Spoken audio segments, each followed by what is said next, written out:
Crafty friends, I'm Kristina from Sunny Day Memories. And I'm Barb from NOLA Stamping, and welcome to the Crafty Copycat Creations Challenge. This is a brand new series that my sister-in-law Barb and I are doing together where we take the same starting concept and each put our own creative spin on it. It's all about inspiring you to look at your supplies in fresh new ways and get those creative juices flowing. So each month, one of us picks the inspiration idea, and we both make something different from it. And then we'll post our takes on how we put it together on YouTube. So sometimes it'll be a card, sometimes a decor project, or like this month, a fun upcycling idea. For our very first challenge, we're transforming one of those decorative Stampin' Up kit boxes. You know, the ones we all have stacked in our craft rooms into something brand new you can use for yourself or gift for the holidays. And if you haven't seen these boxes, they're so stinking cute. They're a traditional little box, but what they've done is they've decorated the edges of it with cute black polka dots and stripes, just screaming to be reused in a fresh new way. So it's a fun way to repurpose those pretty boxes instead of tossing them out. So we can't wait to show you our takes on it. And of course, we'd love for you to join in the fun too. You can play along with us in our public Facebook group by sharing your own upcycled project. And of course, we made our own versions that we have on hand. We'll compare notes, swap tips, and laugh about what worked and what didn't. All right, let's talk about the inspiration behind this month's challenge. So these kit boxes, like I said, are so sturdy and so cute. I've always kept them. I've used them as project boxes as kind of an organizational tool so that each project that I'm working on, I just keep those supplies in it, and it just makes for an easy way to keep it all contained. But then I recently saw a demonstration of how to create dividers for these boxes, and that prompted me to think of how amazing it would be to create gift boxes with handmade cards in it to give for the holidays this year. I really was drawn to how you can reuse something. Like so simple to adapt, but it looks so polished and it's just perfect for gift giving. It really is a really great way to recycle. Exactly. And depending on how much time you have, you can either keep it quick and easy or step it up a notch. I think that's part of what makes this design so versatile. It's got great bones to it. So for anyone who wants to recreate it, let's quickly go over the basic dimensions. So we're not going to get too deep into the measurements right now because all the specifics are in our individual tutorial videos. But the items used here are the box, of course, and then a 12 by 12 piece of cardstock for the divider that goes inside the box. And then different boxes have different dividers based on like what you're going to want to include inside the box. Right. The goal here is to give you the general idea so that you can try your own version. Once you see how easy these are to make, you'll start thinking of all kinds of ways to replicate it or use it for your own special projects. I'm making a box that will just store embellishments in my craft room. And that's the fun part of these challenges. Like one good design can spark a dozen different ideas once you start experimenting with colors, patterns, pretty papers, embellishments. And speaking of that, wait until you see how differently ours turned out, even though we started with the same inspiration.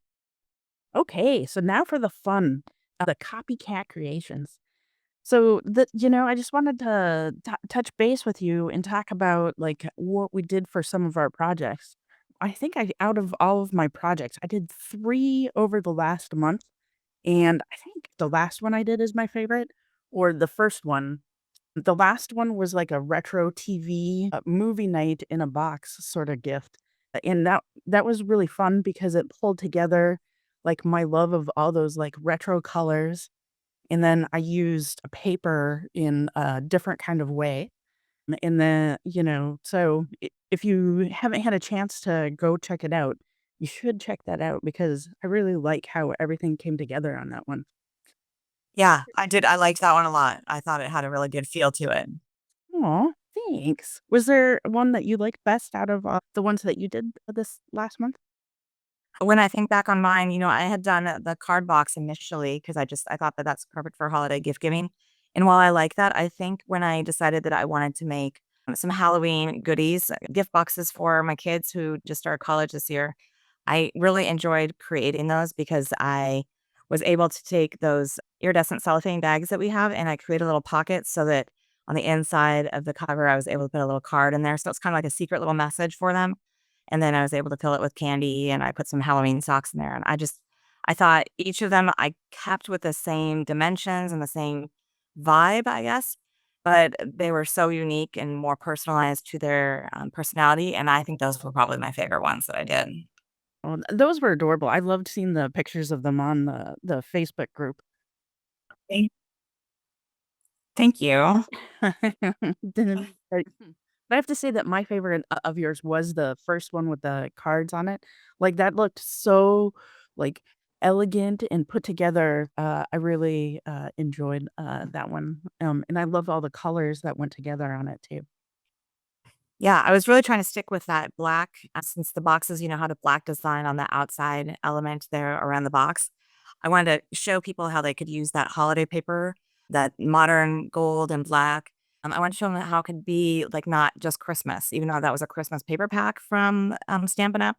And so I think that that did pull off really well. I think it just showed a nice, elegant, polished look without looking Christmassy at all. And that's really clever because this is a gift that you're gonna give somebody, and they're gonna have it all year round. Like, they're gonna, put it on their desk and then have cards to send out, like, in the middle of summertime or something. So I thought that was a really clever way to use the holiday paper, but still make it year round. So that was really fun. Exactly. Yeah. So I made a super large version in our Sunny Day Sessions VIP group.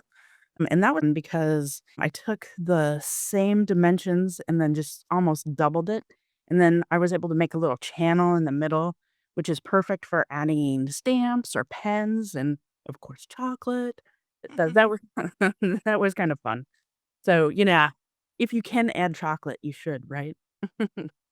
I loved that because it was such a great example of how you can take that basic design and scale it up or down depending on your needs and the size of the box that you're working with. I think that that's just super helpful for people because they might not have this specific box that we're working with, and so they can see how you can change it up.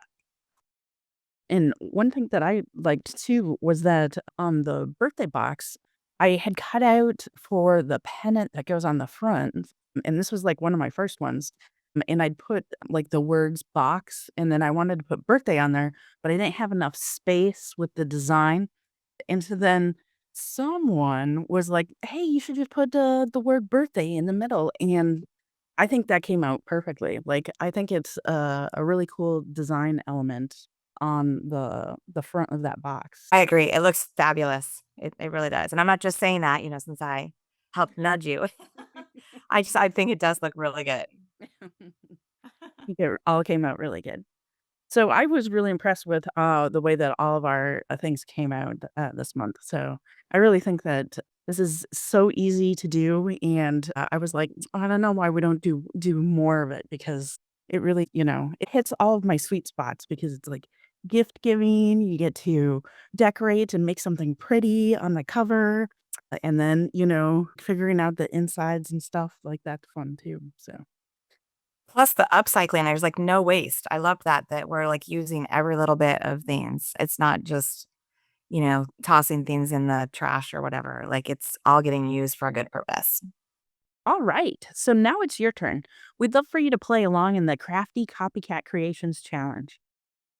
Join our public Facebook group. Just search Crafty Copycat Creations on Facebook and upload a photo of your version of this project. And it doesn't have to be exact at all. Use what you have on hand, get creative, but most of all, have fun with it. We'll be featuring some of our favorite submissions right here in next month's episode, which will be on the third Monday of the month. So post your projects and maybe you'll see yours on the screen. And if you're loving these challenges and want just a little extra crafty inspiration each month, We also co run a VIP group called Sunny Day Sessions. it's a supportive crafting space where we share extra tutorials, sketches, sneak peeks, and exclusive projects you won't find anywhere else. So if you're looking for a fun, creative community with even more step by step ideas, we'd love to have you join us there too. So you can find all the details in the link below or on the Sunny Day Memories website. We can't wait to see what you create, both in the Crafty Copycat Creations Challenge and in our Sunny Day Sessions VIP group. Well, thanks so much for crafting along with us for this month's Crafty Copycat Creations Challenge. We had a great time sharing our projects and hope you're feeling inspired to make your own version too. If you enjoyed this episode, go ahead and give it a thumbs up And make sure you've subscribed to both NOLA Stamping and Sunny Day Memories so you don't miss any of our upcoming challenges. And don't forget to join our public Facebook group, Crafty Copycat Creations. It's the perfect place to post your projects and see what others are making and cheer each other on. We'll be back next month with another fun challenge and a brand new inspiration project. And who knows, maybe your creation will be featured in our next episode. We can't wait to see what you make. Until next time, keep copycatting, and as always, stay crafty.